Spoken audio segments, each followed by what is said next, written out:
Resident editor VKN ശൈലിയിൽ ഒരു പത്രപ്രവർത്തകന്റെ ഉദയം. മലയാള സാഹിത്യത്തിലെ ഹാസ്യ സാമ്രാട്ടായിരുന്ന VKN തൻ്റേതായ തനത് ശൈലിയിലൂടെയും നർമ്മബോധത്തിലൂടെയും വായനക്കാരെ ചിരിപ്പിക്കുകയും ചിന്തിപ്പിക്കുകയും ചെയ്ത എഴുത്തുകാരനാണ്. അദ്ദേഹത്തിൻ്റെ റെസിഡന്റ് എഡിറ്റർ എന്ന ചെറുകഥ സാധാരണക്കാരനായ ഒരു പത്രപ്രവർത്തകന്റെ നിസ്സാരമായ ജീവിതത്തിൽ സംഭവിക്കുന്ന അപ്രതീക്ഷിതവും രസകരവുമായ വഴിത്തിരിവാണ് അവതരിപ്പിക്കുന്നത്. ഒരു ഇടത്തരം റിപ്പോർട്ടറായ വെങ്കടേഷ് അയ്യങ്കാരിൻ്റെ ജീവിതം പത്രത്തിലെ മുഷിപ്പിക്കുന്ന ജോലികൾക്കും സ്ഥാനക്കയറ്റത്തിനായുള്ള ആഗ്രഹങ്ങൾക്കുമിടയിൽ കെട്ടുപിണഞ്ഞു കിടക്കുന്നു. തനിക്ക് അർഹിക്കുന്ന അംഗീകാരം ലഭിക്കാതെ സഹപ്രവർത്തകർ മുന്നോട്ടു പോകുമ്പോൾ അയാൾ നിരാശനാകുന്നു. എന്നാൽ പ്രധാനമന്ത്രി ലാൽ ബഹദൂർ ശാസ്ത്രിയുടെ സന്ദർശനം വെങ്കടേശന് ഒരു വഴിത്തിരിവാകുകയും പത്രസ്വാമിയിൽ നിന്ന് ഒരു താൽക്കാലിക അംഗീകാരം നേടുകയും ചെയ്യുന്നു. എങ്കിലും ആ സന്തോഷം അധികനാൾ നീണ്ടു നിൽക്കുന്നില്ല. അവസാനം തൻ്റെ ആഗ്രഹങ്ങൾ നേടിയെടുക്കാൻ വെങ്കടേശൻ ഒരു നിർണായക തീരുമാനമെടുക്കുന്നു. പത്രസ്വാമിയെ നേരിൽ കണ്ട് അടിയന്തരമായി ചീഫ് റിപ്പോർട്ടർ സ്ഥാനം ആവശ്യപ്പെടുക, അല്ലെങ്കിൽ രാജിവെക്കുക എന്നതാണ് ആ തീരുമാനം. പത്രസ്വാമിയുടെ വസതിയിൽ വെച്ച് ഒരു അൽസേഷ്യൻ നായയുമായി അയാൾക്ക് നേരിടേണ്ടി വരുന്ന സാഹസികമായ ഒരു നിമിഷമാണ് ഈ കഥയിലെ ഏറ്റവും വലിയ വഴിത്തിരിവ്. ഇത് വെങ്കടേശന്റെ ഭാഗ്യത്തെയും ധൈര്യത്തെയും പരീക്ഷിക്കുന്ന ഒരേ സമയം നർമ്മവും ഉദ്വേഗവും നിറഞ്ഞ ഒരു സന്ദർഭമാണ്. VKN തൻ്റെ പതിവ് ശൈലിയിൽ ജീവിതത്തിലെ വിരോധാഭാസങ്ങളെയും മനുഷ്യന്റെ അടിസ്ഥാനപരമായ ആഗ്രഹങ്ങളെയും ഈ കഥയിലൂടെ വരച്ചു കാട്ടുന്നു. സ്ഥാനമാനങ്ങൾക്കായുള്ള മനുഷ്യന്റെ വ്യഗ്രതയും സാഹചര്യങ്ങൾ ഒരു വ്യക്തിയുടെ ജീവിതത്തിൽ എങ്ങനെ അപ്രതീക്ഷിതമായ മാറ്റങ്ങൾ വരുത്താമെന്നും ഈ കഥ രസകരമായി അവതരിപ്പിക്കുന്നു. ലളിതമായ ഭാഷയും മൂർച്ചയുള്ള നിരീക്ഷണങ്ങളും ഈ കഥയെ കൂടുതൽ ആകർഷകമാക്കുന്നു. വെങ്കടേശ അയ്യങ്കാർ കഥയിലെ പ്രധാന കഥാപാത്രം ഒരിടത്തരം റിപ്പോർട്ടർ, പ്രൊമോഷനു വേണ്ടി ആഗ്രഹിക്കുന്നയാൾ. പുണ്യതീർത്ഥസ്വാമികൾ പത്രത്തിൻ്റെ ഉടമ, വെങ്കടേശന്റെ മേലധികാരി. മാമ്പലത്ത് കയ്യാങ്കളി ശാസ്ത്രികൾ രാമായണത്തെക്കുറിച്ച് പ്രഭാഷണം നടത്തുന്ന വ്യക്തി. വെങ്കടേശൻ ഇദ്ദേഹത്തിൻ്റെ പ്രഭാഷണങ്ങളെക്കുറിച്ച് എഴുതാറുമുണ്ട്. ലാൽ ബഹദൂർ ശാസ്ത്രി ഇന്ത്യയുടെ പ്രധാനമന്ത്രി. അദ്ദേഹത്തിൻ്റെ വരവ് വെങ്കടേശന് ഒരു പ്രമോഷൻ ലഭിക്കാൻ കാരണമാകുന്നു. വോൾദരേ സ്വാമി പത്രസ്വാമിയുടെ ഭൃത്യൻ. അൾസേഷ്യൻ പട്ടി പത്രസ്വാമിയുടെ വീട്ടിലെ നായ. പ്രധാന സംഭവങ്ങൾ. വെങ്കടേശന്റെ നിരാശ. വർഷങ്ങളായി റിപ്പോർട്ടറായി ജോലി ചെയ്തിട്ടും ചീഫ് റിപ്പോർട്ടർ ആകാത്തതിൽ വെങ്കടേശന് നിരാശ തോന്നുന്നു. ലാൽ ബഹദൂർ ശാസ്ത്രിയുടെ സന്ദർശനം. ശാസ്ത്രിജിയുടെ നഗര സന്ദർശനം വെങ്കടേശന് ഒരു അവസരമാകുന്നു. അദ്ദേഹം ശാസ്ത്രിജിയെക്കുറിച്ച് നല്ലൊരു റിപ്പോർട്ട് എഴുതുന്നു. പ്രോത്സാഹനം. പത്രസ്വാമി സന്തോഷവാനായി വെങ്കടേശന് ഇൻക്രിമെന്റ് നൽകുന്നു. പുതിയ തീരുമാനം.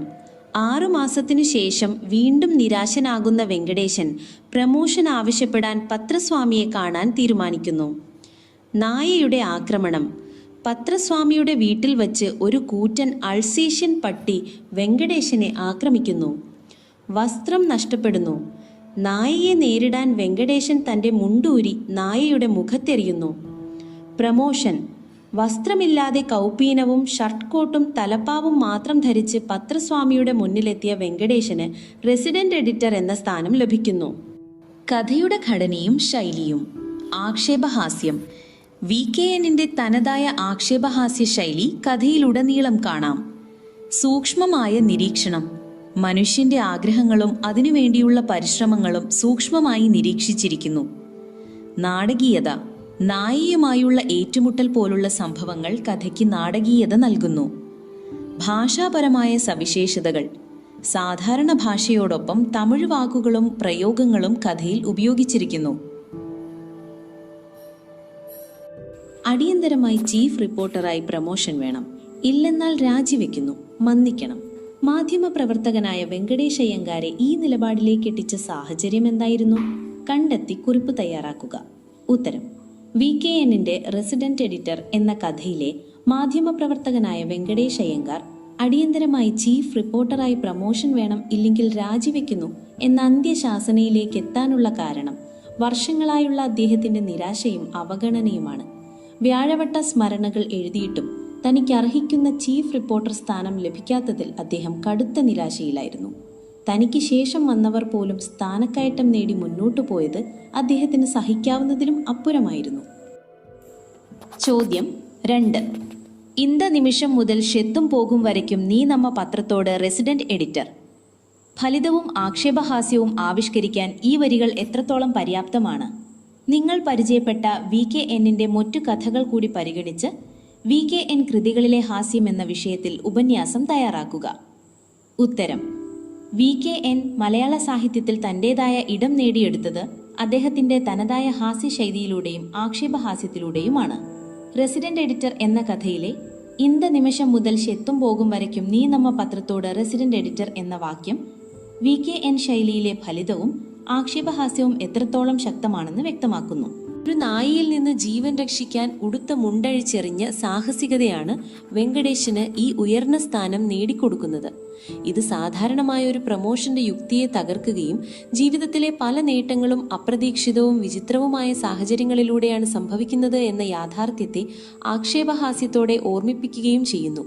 പത്രസ്വാമിയുടെ ഈ വാക്കുകൾ ഒരു വ്യക്തിയുടെ യോഗ്യതയേക്കാൾ ചിലപ്പോൾ ഭാഗ്യത്തിനോ ചിലപ്പോൾ ഒരു നായയുടെ പേടിപ്പിക്കലിനോ പോലും ഒരു വലിയ സ്ഥാനമാനത്തെ സ്വാധീനിക്കാനാകും എന്ന സാമൂഹിക വിമർശനം കൂടിയാണ്.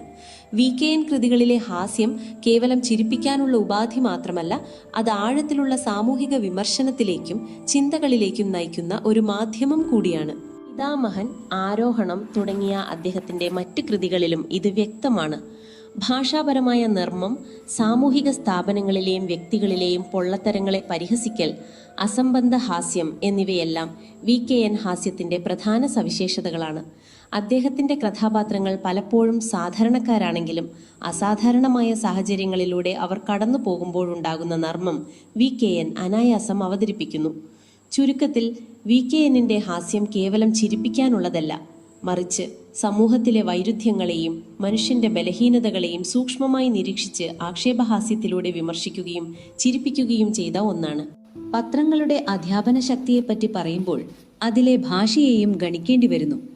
മറ്റനേകം കൃത്യങ്ങളെ സാധിക്കുന്ന കൂട്ടത്തിൽ ഭാഷാ പരിഷ്കാരവും പത്രങ്ങളുടെ കടമയിൽപ്പെട്ടിരിക്കുന്നു എന്നത് തർക്കമറ്റ സംഗതിയാകുന്നു. വൃത്താന്ത പത്രപ്രവർത്തനം സ്വദേശാഭിമാനി രാമകൃഷ്ണപിള്ള. ഈ അഭിപ്രായം ഇക്കാലത്തും പ്രസക്തമാണോ? പ്രതികരണക്കുറിപ്പ് തയ്യാറാക്കുക. ഉത്തരം: സ്വദേശാഭിമാനി രാമകൃഷ്ണപിള്ള വൃത്താന്ത പത്രപ്രവർത്തനം എന്ന തന്റെ കൃതിയിൽ പത്രങ്ങളുടെ ഭാഷാപരമായ കടമയെക്കുറിച്ച് പറഞ്ഞിട്ടുള്ള പത്രങ്ങളുടെ അധ്യാപന ശക്തിയെപ്പറ്റി പറയുമ്പോൾ അതിലെ ഭാഷയെയും ഗണിക്കേണ്ടി വരുന്നു. മറ്റനേകം കൃത്യങ്ങളെ സാധിക്കുന്ന കൂട്ടത്തിൽ ഭാഷാ പരിഷ്കാരവും പത്രങ്ങളുടെ കടമയിൽപ്പെട്ടിരിക്കുന്നു എന്നത് തർക്കമറ്റ സംഗതിയാകുന്നു എന്ന അഭിപ്രായം ഇക്കാലത്തും ഏറെ പ്രസക്തമാണ്. മാധ്യമങ്ങൾ, പ്രത്യേകിച്ച് പത്രങ്ങൾ, പൊതുസമൂഹത്തിൽ ഭാഷാപരമായ അറിവ് പ്രചരിപ്പിക്കുന്നതിനും ഭാഷാപരമായ ശൈലികൾ രൂപപ്പെടുത്തുന്നതിനും നിർണായക പങ്ക് വഹിക്കുന്നു. വായിക്കാനുള്ള എളുപ്പം, കൃത്യത, വ്യാകരണപരമായ ശരി എന്നിവയെല്ലാം ഒരു പത്രത്തിന്റെ വിശ്വാസ്യതയെയും സ്വാധീനത്തെയും നേരിട്ട് ബാധിക്കുന്ന ഘടകങ്ങളാണ്. തെറ്റായ ഭാഷാ പ്രയോഗങ്ങളും വ്യാകരണ പിശകുകളും വാർത്തയുടെ വിശ്വാസ്യതയെ തന്നെ ഇല്ലാതാക്കാം. ജനങ്ങൾക്ക് വിവരങ്ങൾ നൽകുക എന്നതിനപ്പുറം ശരിയായ ഭാഷ ഉപയോഗിച്ച് അവരെ സ്വാധീനിക്കാനും അവരിൽ നല്ല ഭാഷാശീലം വളർത്താനും പത്രങ്ങൾക്ക് സാധിക്കണം. ആധുനിക കാലത്ത് സാമൂഹിക മാധ്യമങ്ങളുടെയും ഓൺലൈൻ പ്ലാറ്റ്ഫോമുകളുടെയും കടന്നുകയറ്റം കാരണം ഭാഷാപരമായ അച്ചടക്കത്തിന് വലിയ ഇടിവ് സംഭവിച്ചിട്ടുണ്ട്. സംസാര ഭാഷയും സ്ലാങ് പ്രയോഗങ്ങളും എഴുത്തുഭാഷയിലേക്ക് കടന്നുവരുന്നത് വർദ്ധിച്ചിട്ടുണ്ട്. ഇങ്ങനെയൊരു സാഹചര്യത്തിൽ ശരിയായ ഭാഷയുടെ പ്രാധാന്യം ജനങ്ങളെ ഓർമ്മിപ്പിക്കുന്നതിൽ മുഖ്യധാരാ പത്രങ്ങൾക്ക് വലിയ ഉത്തരവാദിത്തമുണ്ട്. പത്രങ്ങൾ ഇപ്പോഴും ഒരു വലിയ വിഭാഗം ആളുകൾക്ക് വിവരങ്ങളുടെ പ്രാഥമിക സ്രോതസ്സാണ്.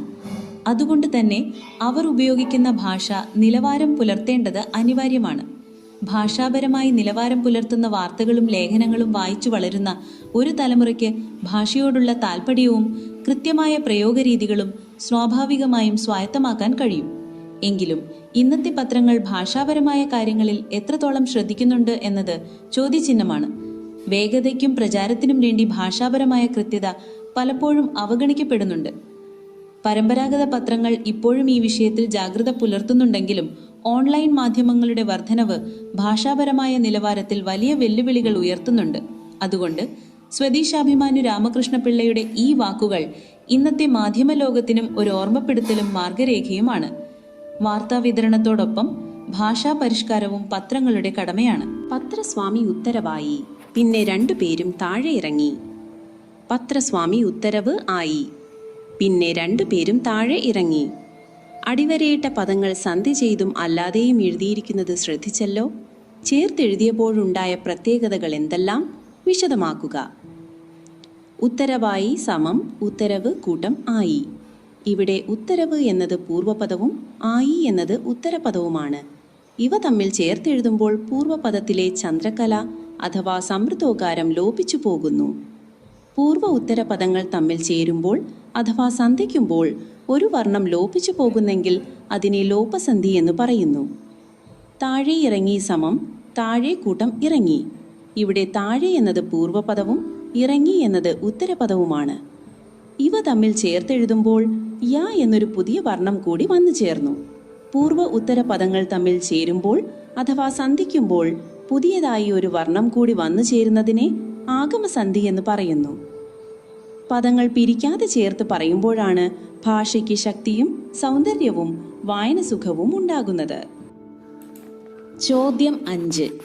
അരക്കോളം, കവർ ചെയ്തു തുടങ്ങിയവ മാധ്യമ പ്രവർത്തനവുമായി ബന്ധപ്പെട്ട സാങ്കേതിക പദങ്ങളാണ്.